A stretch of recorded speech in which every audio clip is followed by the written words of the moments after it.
October 3rd. A strange occurrence has taken place today. I got up fairly late, and when Mara brought me my clean boots, I asked her how late it was. When I heard it had long struck 10, I dressed as quickly as possible. To tell the truth, I would rather not have gone to the office at all today, for I know beforehand that our department chief will look as sour as vinegar. For some time past, he's been in the habit of saying to me, "Look here, my friend, there's something wrong with your head. You often rush about as though you were possessed. Then you make such confused abstracts out of the documents that the devil himself cannot make them out. You write the title without any capital letters, and add neither the date nor the docket number. The long-legged scoundrel! He's certainly envious of me because I sit in the director's workroom and mend His Excellency's pens. In a word, I should not have gone to the office if I'd not hoped to meet the accountant and perhaps squeeze a little advance out of this skinflint. A terrible man, this accountant.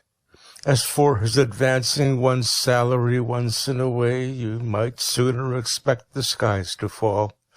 You may beg and beseech him, and be on the very verge of ruin. This grey devil won't budge an inch.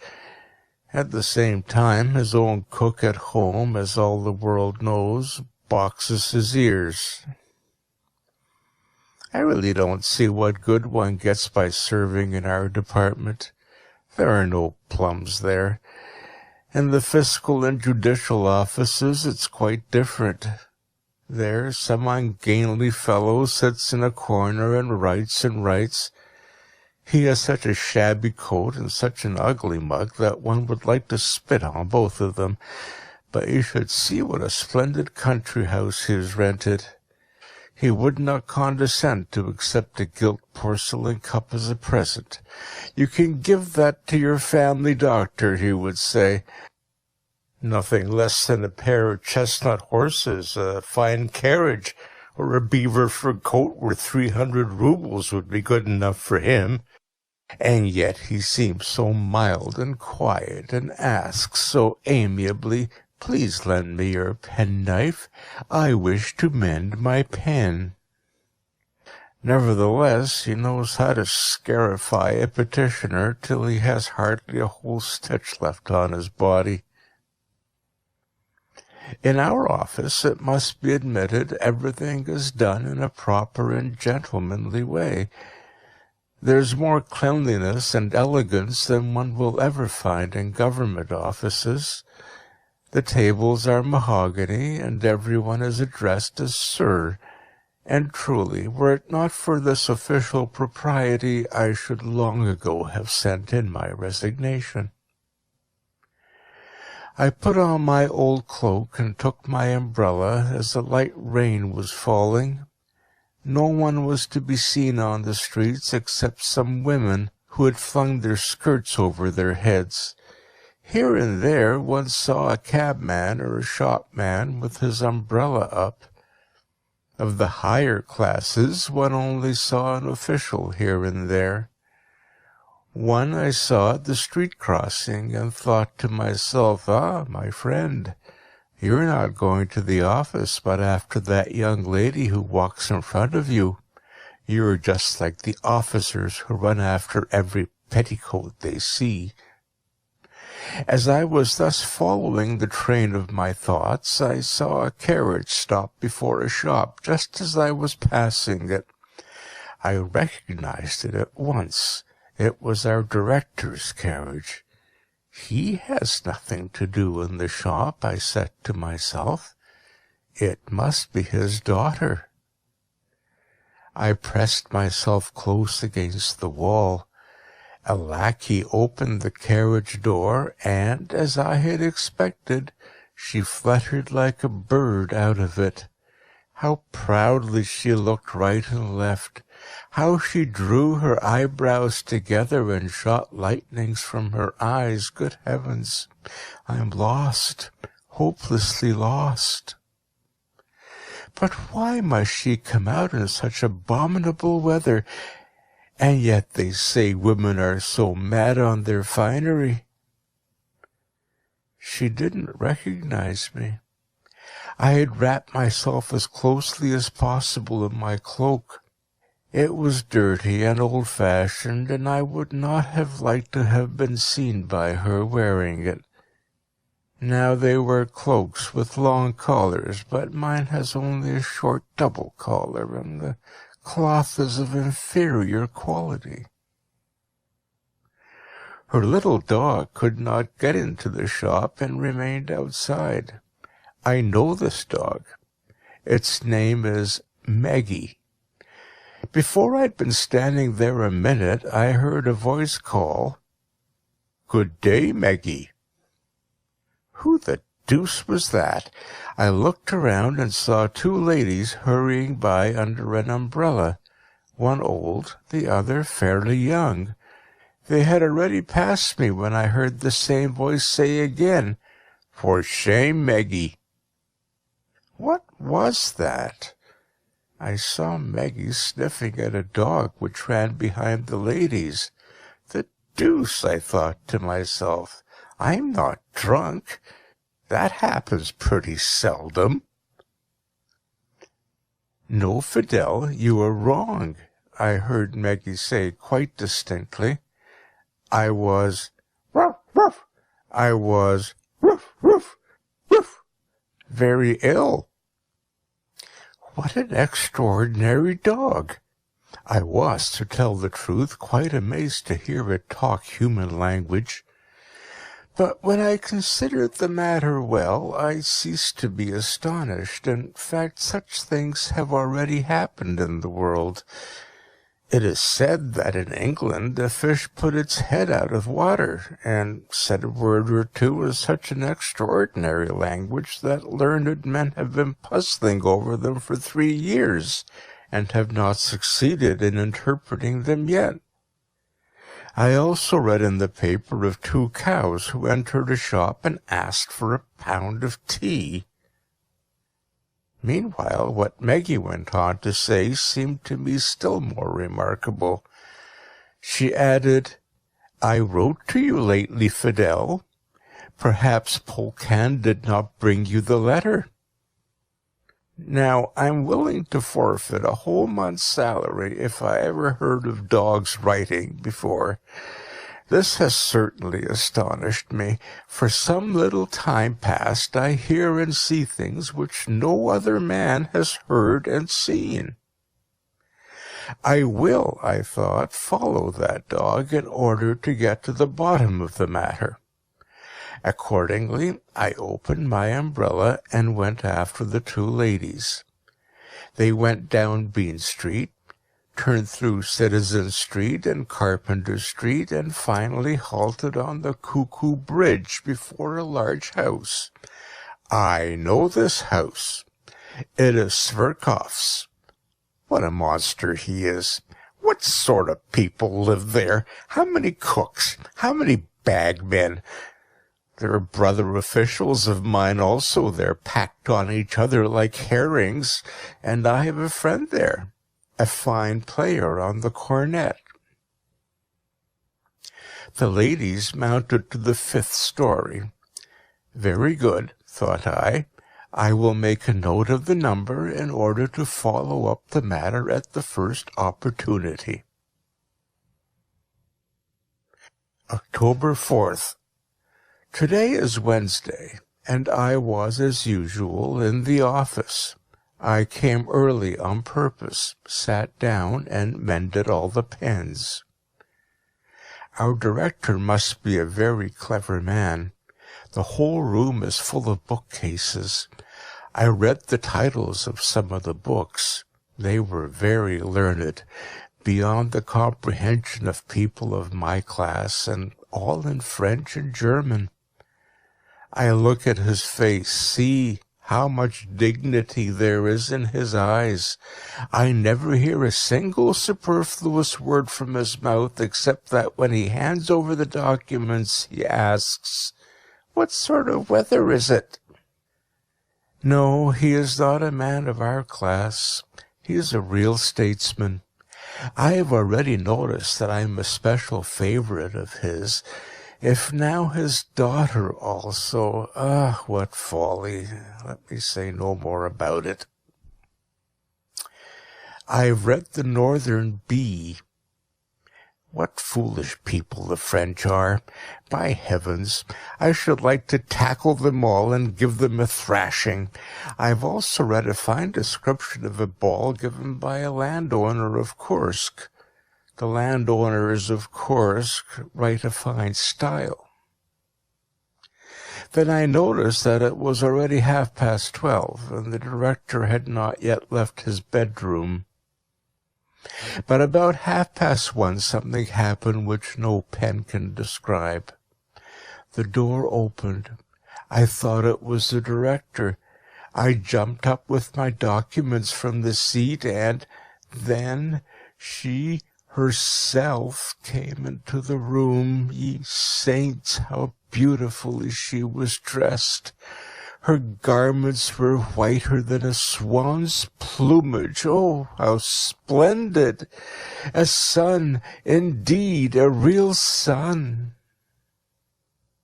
She greeted me and asked, "Has not my father come yet?" Oh, what a voice! A canary bird! A real canary bird! "Your Excellency," I wanted to exclaim, "don't have me executed, but if it must be done, then kill me rather with your own angelic hand." But God knows why I could not bring it out, so I only said, "No, he has not come yet." She glanced at me, looked at the books, and let her handkerchief fall. Instantly I started up, but slipped on the infernal polished floor and nearly broke my nose. Still, I succeeded in picking up the handkerchief. Ye heavenly choirs, what a handkerchief, so tender and soft, of the finest cambric. It had the scent of a general's rank. She thanked me and smiled so amiably that her sugar lips nearly melted. Then she left the room. After I'd sat there about an hour, a flunkey came in and said, "You can go home, Mr. Ivanovitch. The director has already gone out." I cannot stand these lackeys.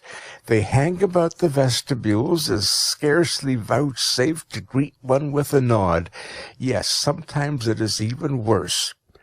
Once one of these rascals offered me a snuff-box without even getting up from his chair. "Don't you know, then, you country bumpkin, that I'm an official and of aristocratic birth?"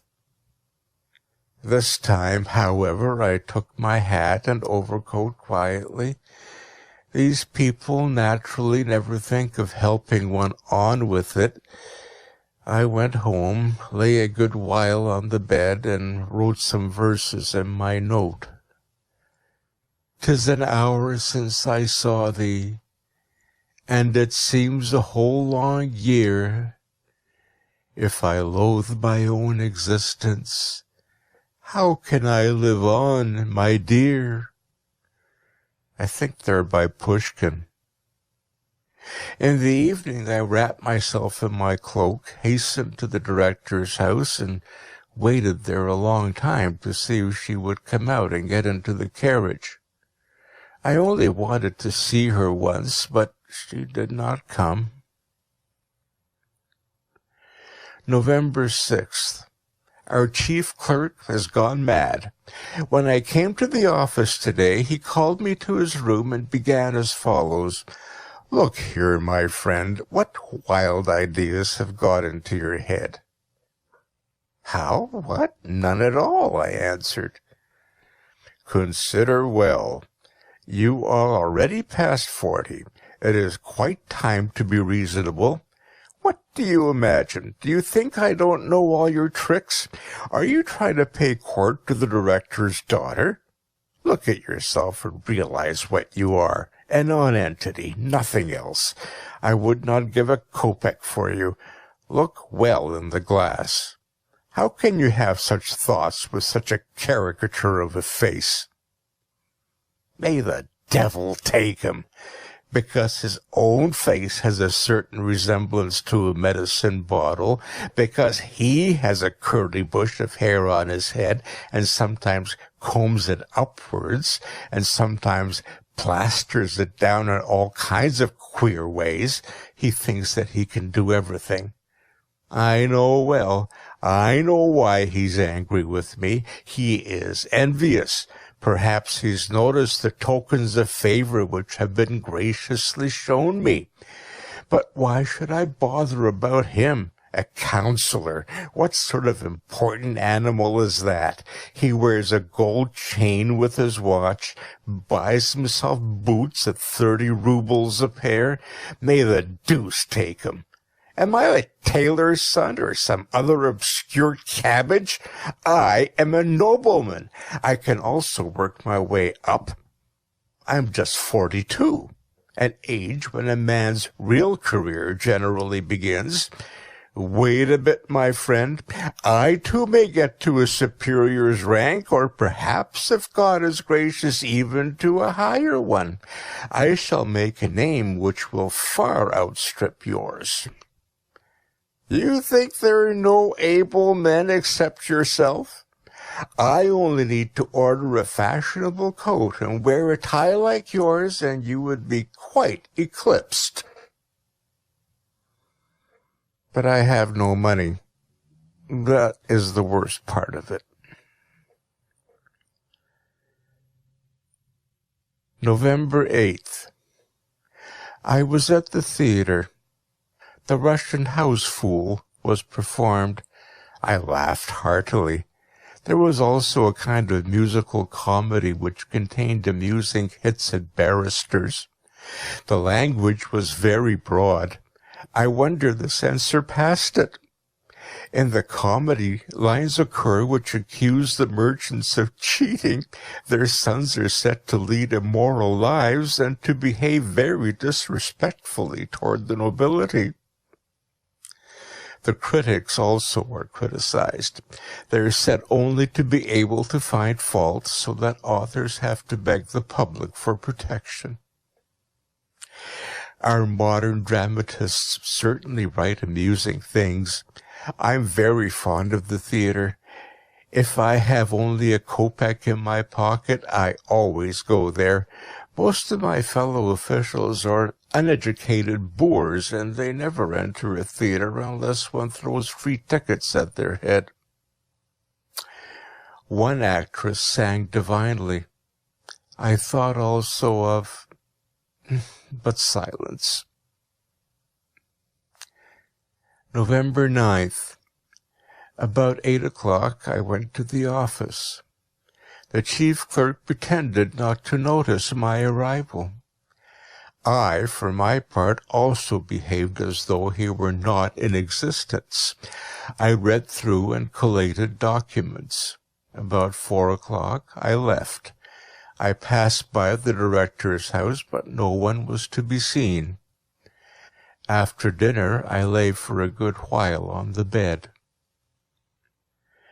November 11th. Today I sat in the director's room, mended 23 pence for him and for her excellence, his daughter, 4 more. The director likes to see many pens lying on his table. What a head he must have! He continually wraps himself in silence, but I don't think the smallest trifle escapes his eye. I should like to know what he's generally thinking of, what is really going on in this brain. I should like to get acquainted with the whole manner of life of these gentlemen, and get a closer view of their cunning courtiers' arts, and all the activities of these circles. I have often thought of asking His Excellence about them, but the deuce knows why, every time my tongue failed me, and I could get nothing out but my meteorological report. I wish I could get a look into the spare room whose door I so often see open. And a second small room behind the spare room excites my curiosity. How splendidly it's fitted up. What a quantity of mirrors and choice china it contains. I should also like to cast a glance into those regions where Her Excellency, the daughter, wields the scepter.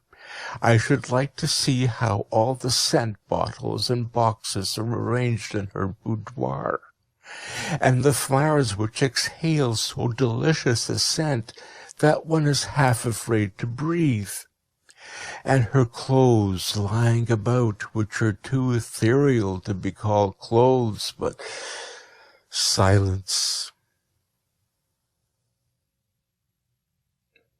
Today there came to me what seemed to be a heavenly inspiration.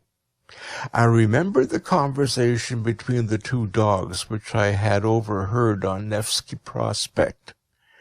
Very good, I thought. Now I see my way clear.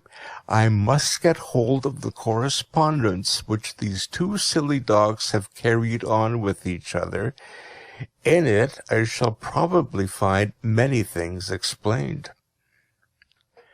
I had already once called Meggie to me and said to her, "Listen, Meggie, now we're alone together. If you like, I will also shut the door so that no one can see us. Tell me now all that you know about your mistress. I swear to you that I will tell no one." But the cunning dog drew in its tail, ruffled up its hair, and went quite quietly out of the door, as though it had heard nothing. I'd long been of the opinion that dogs are much cleverer than men. I also believed that they could talk, and that only a certain obstinacy kept them from doing so. They're especially watchful animals, and nothing escapes their observation. Now, cost what it may, I will go tomorrow to Sverkov's house in order to ask after Fidel, and if I have luck, to get hold of all the letters which Meggie has written to her. November 12th. Today, about 2 o'clock in the afternoon, I started in order, by some means or other, to see Fidel and question her. I cannot stand this smell of sauerkraut which assails one's olfactory nerves from all the shops in Citizen Street. There also exhales such an odor from under each house door that one must hold one's nose and pass by quickly. There ascends also so much smoke and soot from the artisan shops that it's almost impossible to get through it. When I'd climbed up to the 6th story and had rung the bell, a rather pretty girl with a freckled face came out. I recognized her as the companion of the old lady. She blushed a little and said, "What do you want?" "I want to have a little conversation with your dog." She was a simple-minded girl, as I saw at once. The dog came running and barking loudly. I wanted to take hold of it, but the abominable beast nearly caught hold of my nose with its teeth. But in a corner of the room I saw its sleeping basket. Ah, that was what I wanted. I went to it, rummaged in the straw, and to my great satisfaction drew out a little packet of small pieces of paper. When the hideous little dog saw this, it first bit me in the calf of the leg, and then, as soon as it had become aware of my theft, it began to whimper and to fawn on me. But I said, "No, you're a little beast. Goodbye," and hastened away. I believe the girl thought me mad. At any rate, she was thoroughly alarmed. When I reached my room, I wished to get to work at once and read through the letters by daylight, since I do not see well by candlelight. But the wretched Mara had got the idea of sweeping the floor. These blockheads of Finnish women are always clean where there's no need to be. I then went for a little walk and began to think over what had happened. Now at last I could get to the bottom of all the facts, ideas, and motives. These letters would explain everything. Dogs are clever fellows. They know all about politics, and I will certainly find in the letters all I want, especially the character of the director and all his relationships. And through these letters I will get information about her who... But silence. Towards evening I came home and lay for a good while on the bed. November 13th. Now let us see. The letter is fairly legible, but the handwriting is somewhat doggish. Dear Fidel, I cannot get accustomed to your ordinary name, as if they could not have found a better one for you. Fidel, how tasteless, how ordinary. But this is not the time to discuss it. I'm very glad that we thought of corresponding with each other. The letter is quite correctly written. The punctuation and spelling are perfectly right. Even our head clerk does not write so simply and clearly, though he declares he's been at the university. Let us go on. I think that it is one of the most refined joys of this world to interchange thoughts, feelings, and impressions. This idea comes from some book which has been translated from German. I can't remember the title. I speak from experience, although I have not gone farther into the world than just before our front door. Does not my life pass happily and comfortably? My mistress, whom her father called Sophie, is quite in love with me. But better be silent. Her father also often strokes me. I drink tea and coffee with cream. Yes, my dear, I must confess to you that I find no satisfaction in those large gnawed-at bones which Polkan devours in the kitchen. Only the bones of wild fowl are good, and that only when the marrow has not been sucked out of them. They taste very nice with a little sauce, but there should be no green stuff in it. But I know nothing worse than the habit of giving dogs balls of bread kneaded up. Someone sits at table, kneads a bread ball with dirty fingers, calls you, and sticks it in your mouth. Good manners forbid your refusing it, so you eat it. With disgust, it is true, but you eat it. The deuce, what is this? What rubbish! As if she could find nothing more suitable to write about. I'll see if there's anything more reasonable on the second page. I'm quite willing to inform you of everything that goes on here. I've already mentioned the most important person in the house, whom Sophie calls Papa. He's a very strange man. Ah, here we are at last. Yes, I knew it. They have a politician's penetrating eye for all things. Let us see what she says about Papa. A strange man. Generally he is silent. He only speaks seldom, but about a week ago he kept on repeating to himself, "Shall I get it or not?" In one hand he took a sheet of paper, the other he stretched out as though to receive something, and repeated, "Shall I get it or not?" Once he turned to me with the question, What do you think, Meggie?" I did not understand in the least what he meant, sniffed at his boots, and went away. A week later he came home with his face beaming. That morning he was visited by several officers in uniform who congratulated him. At the dinner table he was in a better humor than I've ever seen him before. Ah, he's ambitious then. I must make a note of that. Pardon, my dear, I hasten to conclude, etc., etc. Tomorrow I will finish the letter. Now, good morning. Here I am again at your service. Today, my mistress, Sophie— Oh, we'll see what she says about Sophie. Let us go on. Was in an unusually excited state. She went to a ball, and I was glad that I could write to you in her absence. She likes going to balls, although she gets dreadfully irritated while dressing. I cannot understand, my dear, what is the pleasure in going to a ball.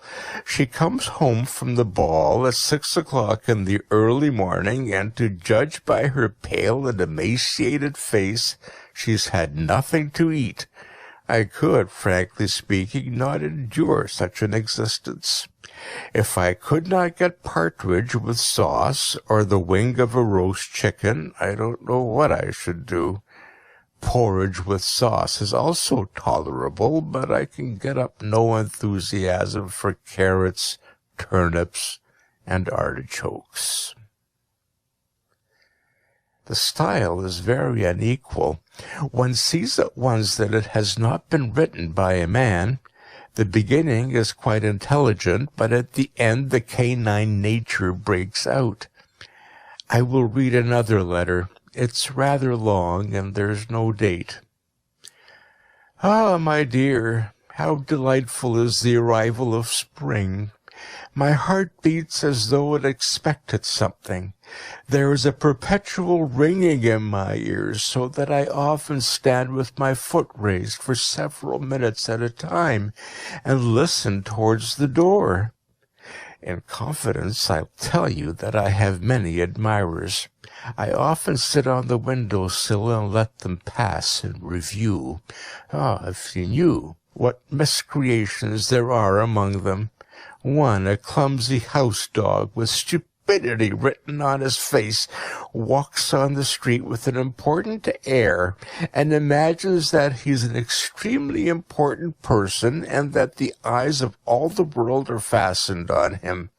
I don't pay him the least attention and pretend not to see him at all. And what a hideous bulldog has taken up his post opposite my window! If he stood on his hind legs, as the monster probably cannot, he would be taller by a head than my mistress's papa, who himself has a stately figure. This lout seems, moreover, to be very impudent. I growl at him, but he does not seem to mind that at all. If he at least would only wrinkle his forehead. Instead of that, he stretches out his tongue, droops his big ears, and stares in at the window, this rustic boor. But do you think, my dear, that my heart remains proof against all temptations? Alas, no. If you had only seen that gentlemanly dog who crept through the fence of the neighboring house. Treasure is his name. Oh, my dear, what a delightful snout he has. To the deuce with this stuff! What rubbish it is! How can one blacken paper with such absurdities?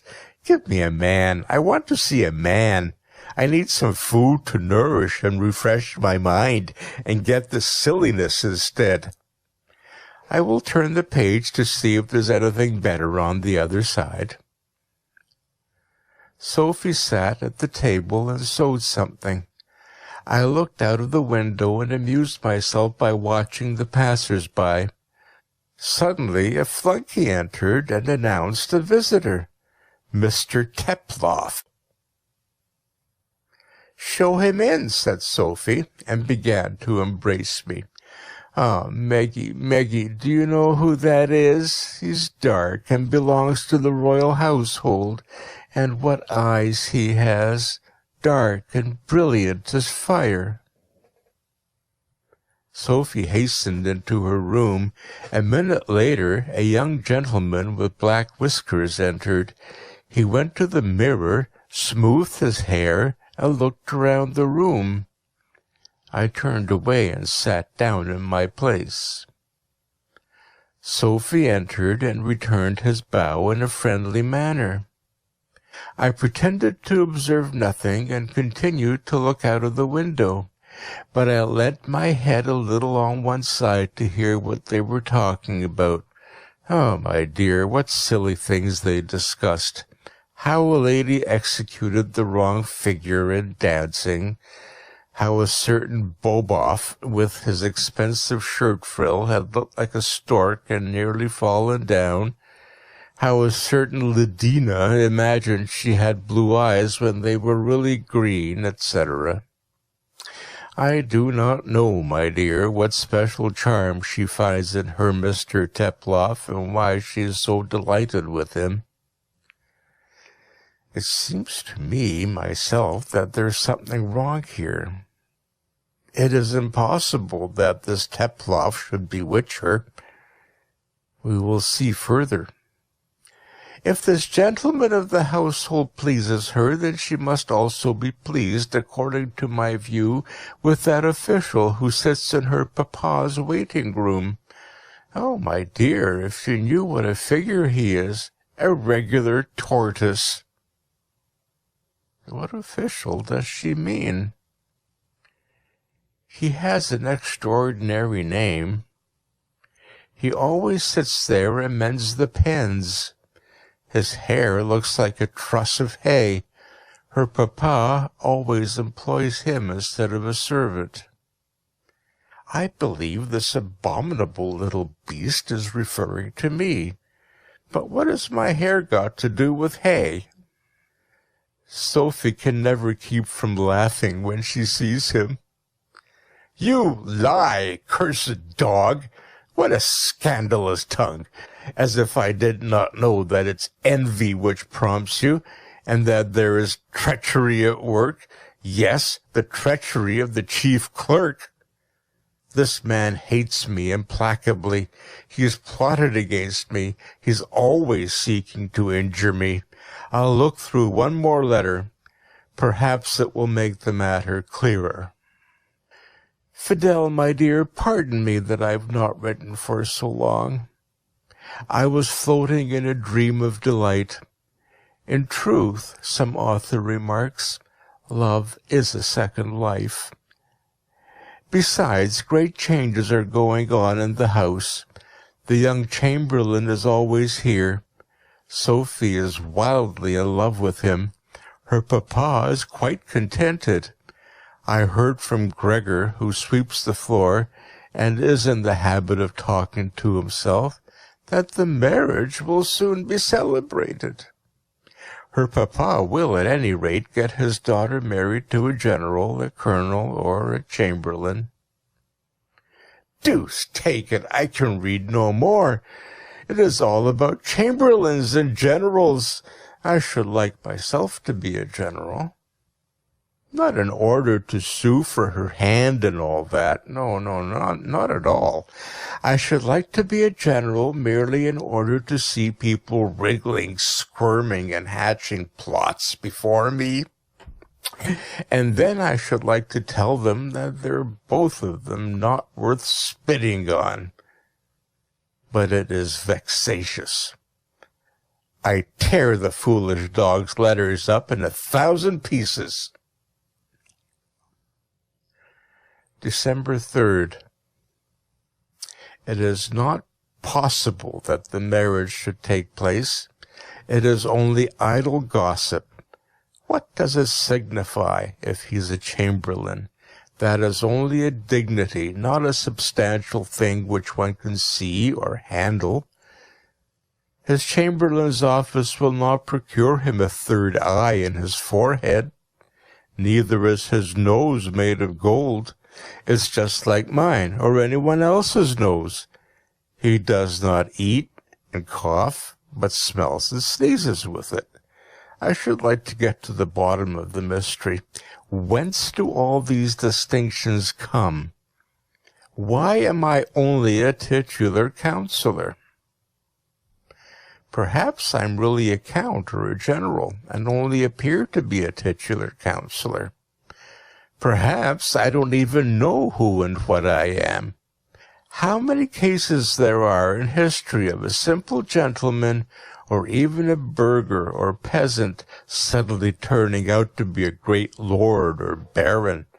Well, suppose that I appear suddenly in a general's uniform, on the right shoulder an epaulette, on the left an epaulette, and a blue sash across my breast. What sort of a tune would my beloved sing then? What would her papa, our director, say? Oh, he is ambitious. He's a Freemason, certainly a Freemason. However much he may conceal it, I have found it out. When he gives anyone his hand, he only reaches out 2 fingers. Well, could I not this minute be nominated a general or superintendent? I should like to know why I am a titular counselor. Why just that and nothing more? December 5th. Today I've been reading papers the whole morning. Very strange things are happening in Spain. I have not understood them all. It is said that the throne is vacant. The representatives of the people are in difficulties about finding an occupant, and riots are taking place. All this appears to me very strange. How can the throne be vacant? It is said that it will be occupied by a woman. A woman cannot sit on a throne. That is impossible. Only a king can sit on a throne. They say that there's no king there, but that is not possible. There cannot be a kingdom without a king. There must be a king, but he's hidden away somewhere. Perhaps he's actually on the spot, and only some domestic complications or fears of the neighboring powers, France and other countries, compel him to remain in concealment. There might also be other reasons.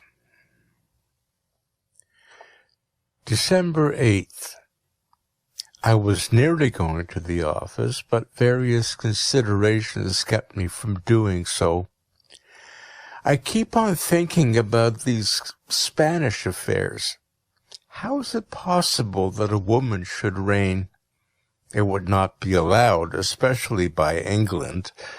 In the rest of Europe, the political situation is also critical. The Emperor of Austria. These events, to tell the truth, have so shaken and shattered me that I could really do nothing all day. Mara told me that I was very absent-minded at table.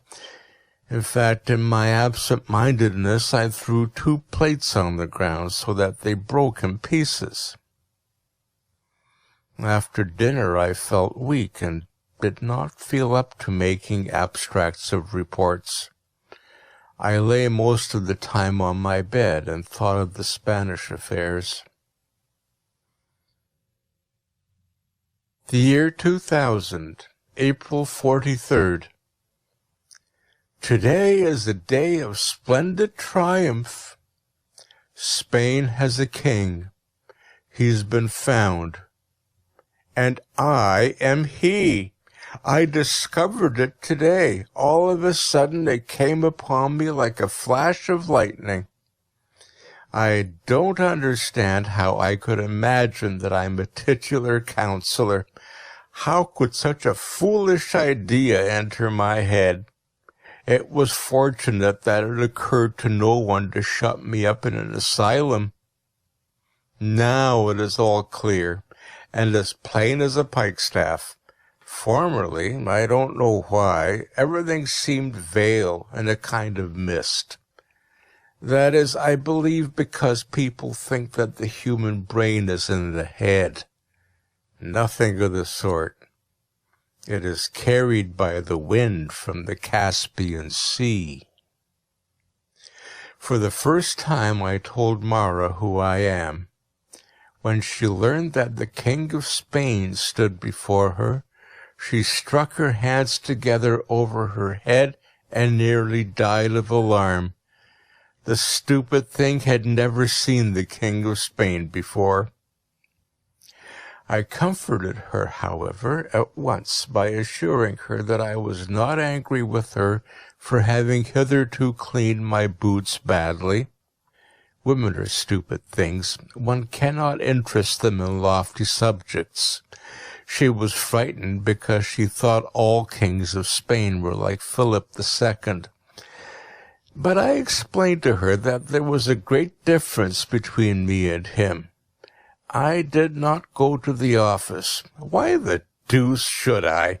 No, my dear friends, you won't get me there again. I'm not going to worry myself with your infernal documents any more.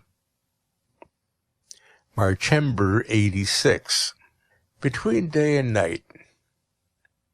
Today the office messenger came and summoned me, as I'd not been there for 3 weeks. I went just for the fun of the thing. The chief clerk thought I would bow humbly before him and make excuses. But I looked at him quite indifferently, neither angrily nor mildly, and sat down quietly at my place as though I noticed no one. I looked at all this rabble of scribblers and thought, if you only knew who is sitting among you. Good heavens, what a to-do you would make. Even the chief clerk would bow himself to the earth before me, as he does now before the director.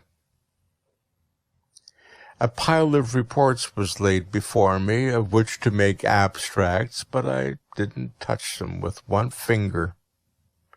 After a little time there was a commotion in the office, and there a report went round that the director was coming.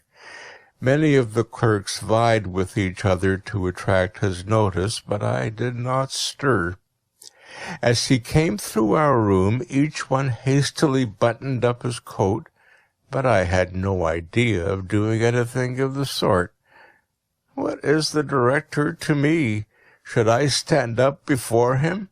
Never. What sort of a director is he? He's a bottle stopper and no director, a quite ordinary, simple bottle stopper, nothing more. I felt quite amused as they gave me a document to sign. They thought I would simply put down my name, so-and-so clerk. Why not? But at the top of the sheet, where the director generally writes his name, I inscribed Ferdinand the Eighth in bold characters. You should have seen what a reverential silence ensued. But I made a gesture with my hand and said, "Gentlemen, no ceremony, please."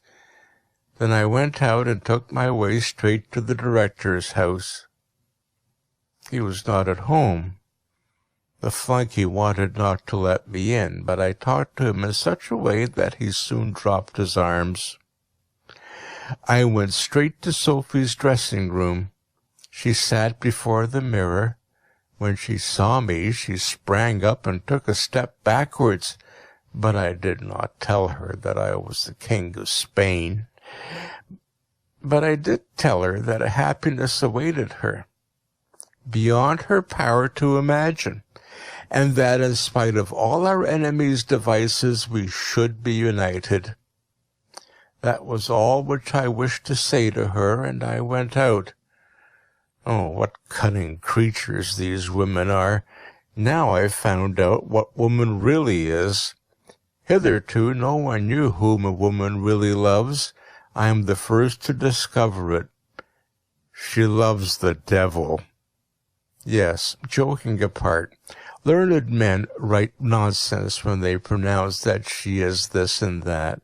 She loves the devil, that is all. You see a woman looking through her lorgnette from a box in the front row.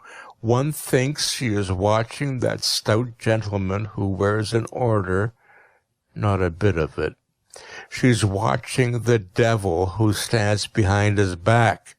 He's hidden himself there and beckons to her with his finger, and she marries him. Actually, she marries him.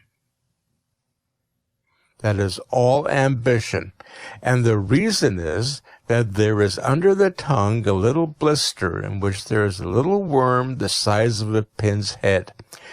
And this is constructed by a barber in Bean Street. I don't remember his name at the moment, but so much is certain that, in conjunction with the midwife, he wants to spread Mohammedanism all over the world, and that in consequence of this, a large number of people in France have already adopted the faith of Islam. No date. The day had no date. I went for a walk incognito on the Nevsky Prospect. I avoided every appearance of being the King of Spain. I felt it below my dignity to let myself be recognized by the whole world, since I must first present myself at court. And I was also restrained by the fact that I have at present no Spanish national costume. If I could only get a cloak. I tried to have a consultation with a tailor, but these people are real asses. Moreover, they neglect their business, dabble in speculation, and have become loafers. I'll have a cloak made out of my new official uniform, which I've only worn twice. But to prevent this botcher of a tailor spoiling it, I will make it myself with closed doors, so that no one sees me. Since the cut must be altogether altered, I have used the scissors myself. I don't remember the date, and the devil knows what month it was. The cloak is quite ready. Mara exclaimed aloud when I put it on. I will, however, not present myself at court yet. The Spanish deputation has not yet arrived. It would not be befitting if I appeared without them. My appearance would be less imposing. From hour to hour, I expect them. The first. The extraordinary long delay of the deputies in coming astonishes me. What can possibly keep them? Perhaps France has a hand in the matter. It is certainly hostilely inclined. I went to the post office to inquire whether the Spanish deputation had come. The postmaster is an extraordinary blockhead who knows nothing. No, he said to me, there's no Spanish deputation here, but if you want to send them a letter, we will forward it at the fixed rate. The deuce! What do I want with a letter? Letters are nonsense. Letters are written by apothecaries. Madrid, February 30th. So, I am in Spain after all. It has happened so quickly that I could hardly take it in.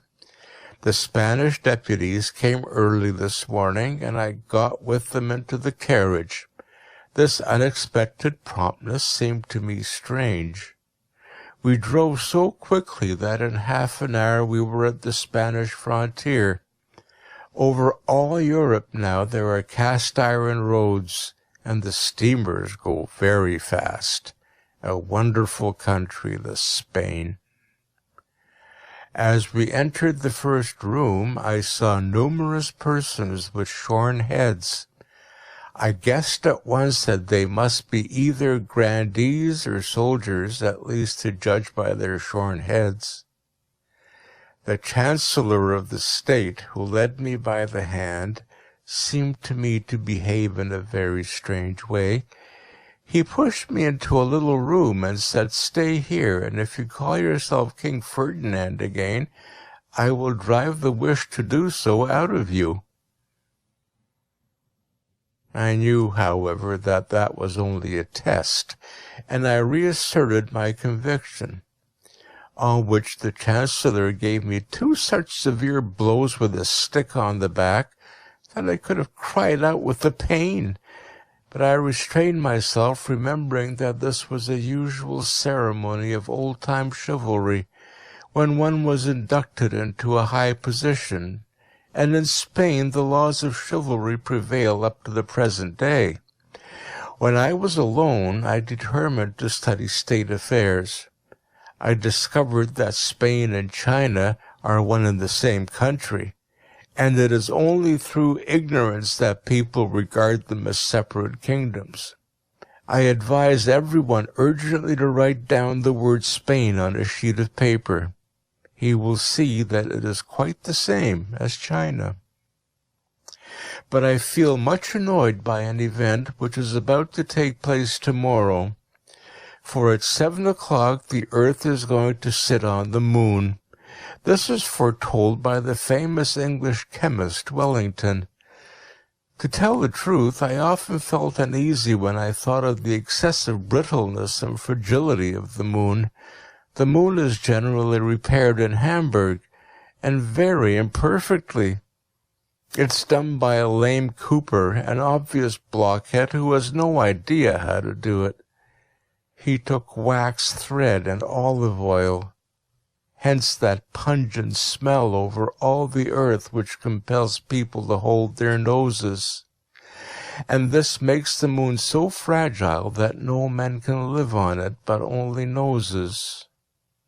Therefore we cannot see our noses, because they're on the moon. When I now pictured to myself how the earth, that massive body, would crush our noses to dust if it sat on the moon, I became so uneasy that I immediately put on my shoes and stockings and hastened into the council hall to give the police orders to prevent the earth sitting on the moon.